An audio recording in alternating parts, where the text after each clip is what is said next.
Famous story channel में आपका स्वागत है। आइए आज हम सुनाते हैं मुंशी प्रेमचंद की कहानी अधिकार चिंता।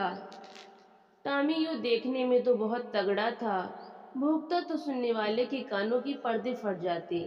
डील डॉल भी ऐसा कि अंधेरी रात में उस पर गधे का भ्रम हो जाता, लेकिन उसकी श्वानोचित वीरता किसी संग्राम क्षेत्र में प्रमाणित न होती थी।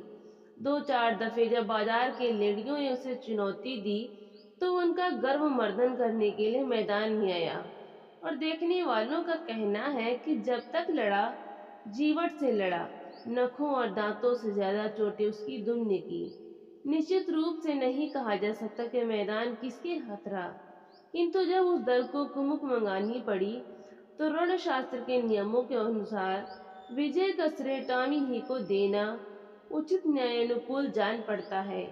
टॉमी ने उस अवसर पर कौशल से काम लिया और दांत निकाल दिए जो संधि की याचना थी, किंतु जब से उसने ऐसे सन्नीति विहीन प्रतिद्वंदियों के मुंह लगना उचित न समझा। इतना शांति प्रिय होने पर भी टॉमी के शत्रुओं की संख्या दिनों दिन बढ़ती जाती थी।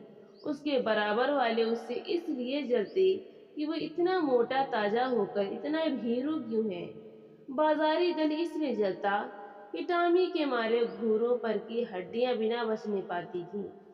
वो घड़ी रात रहे उठता और हलवाइयों की दुकानों के सामने के दोने और पत्तल, कसाई खाने के सामने की हड्डियां और छीछड़े चबा डालता। अतएव इतने शत्रुओं के बीच में रहकर टॉमी का जीवन संकट में होता जाता था। महीनों बीत जाते और पेट भर भोजन न मिलता। दो तीन बार उसे मनमाने भोजन करने की ऐसी प्रबल उत्कंठा हुई कि उसने संदिग्ध साधनों द्वारा उसको पूरा करने की चेष्टा की, पर जब परिणाम आशा के प्रतिकूल हुआ और स्वादिष्ट पदार्थों के बदले अरुचिकर दुर्ग्राह्य वस्तुएं भरपेट खाने को मिली, जिससे पेट के बदले कई दिन तक पीठ में विषम वेदना होती रही, तो उसने विवश होकर फिर सन्मार्ग का आश्रय लिया।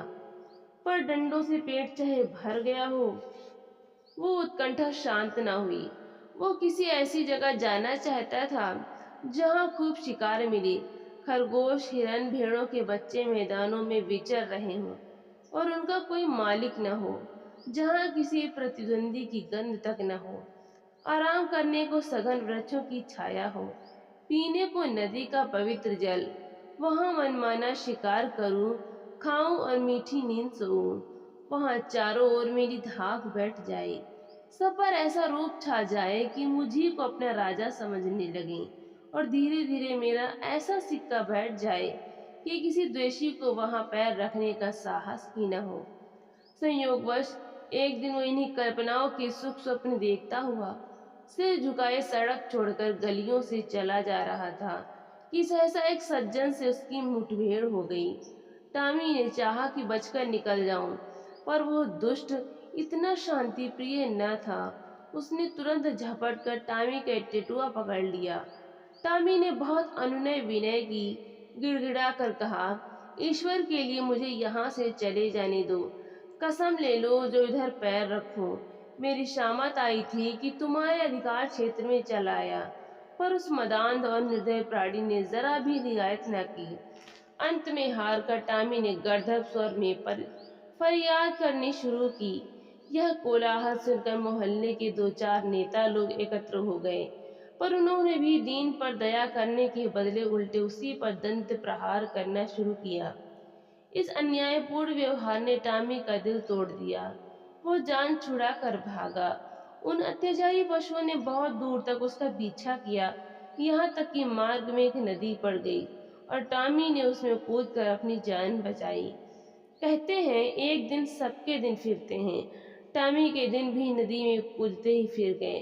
कूदा था जान बचाने के लिए, हाथ लग गए मोती। तैरता हुआ उस पार पहुंचा तो वहां उसकी चिर संचित अभिलाषाएं मूर्तिमती हो रही थी। यह एक विस्तृत मैदान था, जहां तक निगाह जाती थी हरियाली की छटा दिखाई देती थी। कहीं नालों का मधुर कलरव था, कहीं झरनों का मंद गान, कहीं वृक्षों के सुखद पुंज थे। कहीं रेत के सपाट मैदान।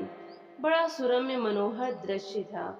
यहाँ बड़े तेज नखों वाले पशु थे, जिनकी सूरत देखकर टॉमी का कलेजा दहल उठता था। पर उन्होंने टॉमी की कुछ परवाह न की। वे आपस में नित्य लड़ा करते थे, नित्य खून की नदी बहा करती थी। टॉमी ने देखा, यहाँ इन भयंकर जंतुओं से पेश न पा सकूंगा। उसने कौशल से काम लेना शुरू किया। जब दो लड़ने वाले पशुओं में एक घायल और मुर्दा होकर गिर पड़ता, तो टॉमी लपक कर मांस का कोई टुकड़ा ले भागता और एकांत में बैठकर खाता। विजयी पशु विजय के उन्माद में उसे तुच्छ समझकर कुछ न बोलता। अब क्या था, टॉमी के पौ 12 हो गए। सदा दिवाली रहने लगी। न गुड़ की कमी थी, न गेहूं की।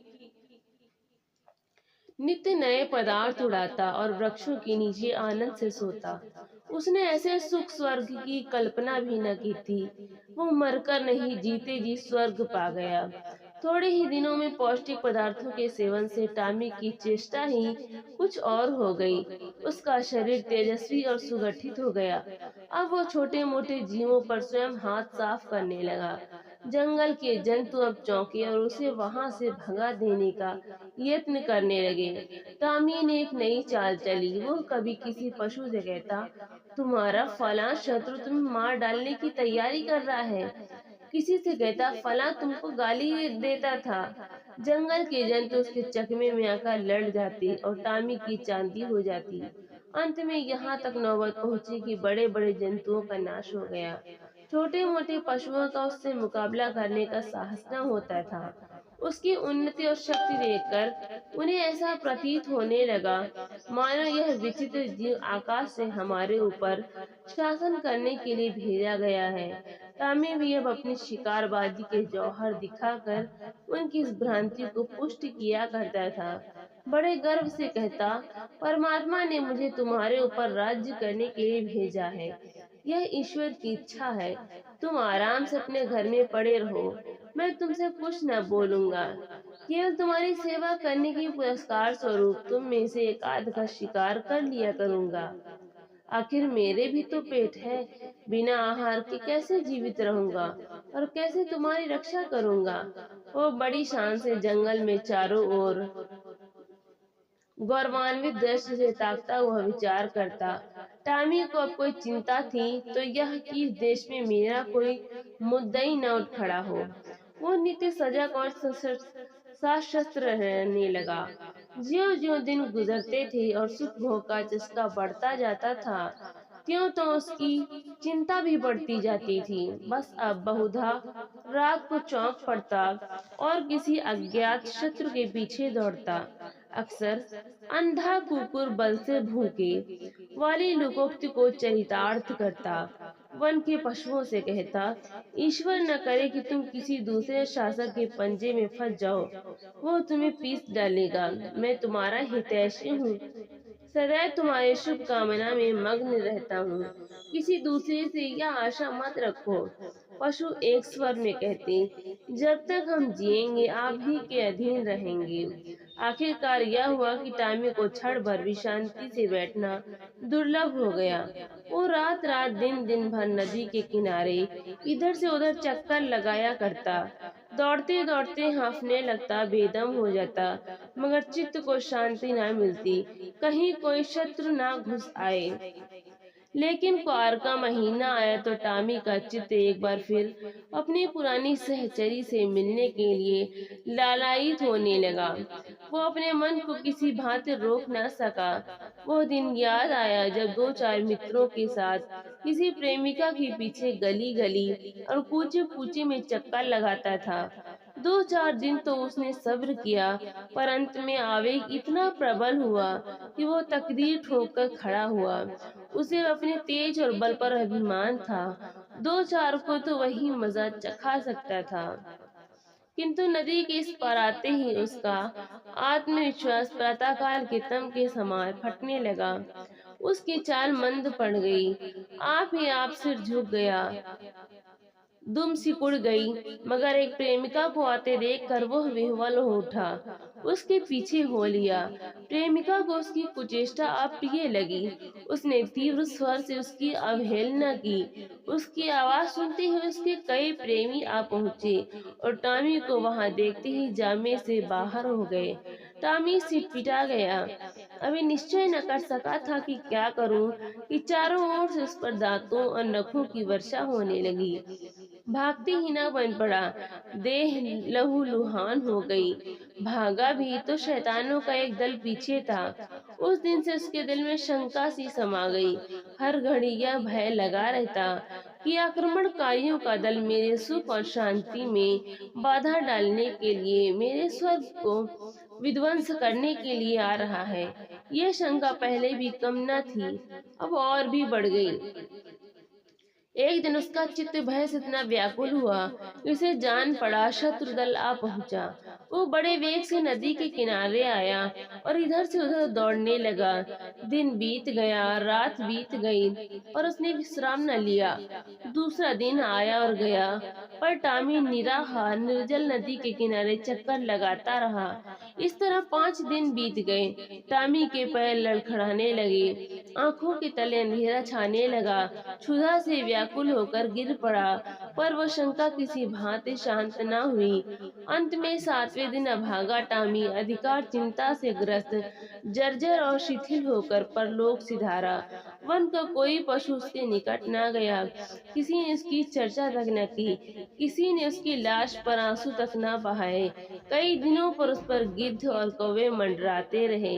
अंत में अस्थि पंजरों की सिवा और कुछ न रह गया। तो दोस्तों, आपको ये कहानी कैसी लगी? जो भी कहानी सुनी हो कमेंट में जरूर बताएं। वीडियो को लाइक और शेयर करें और चैनल को सब्सक्राइब करना बिल्कुल भी ना भूलें। तो मिलते हैं हम अगली नई कहानी के साथ। बहुत बहुत धन्यवाद।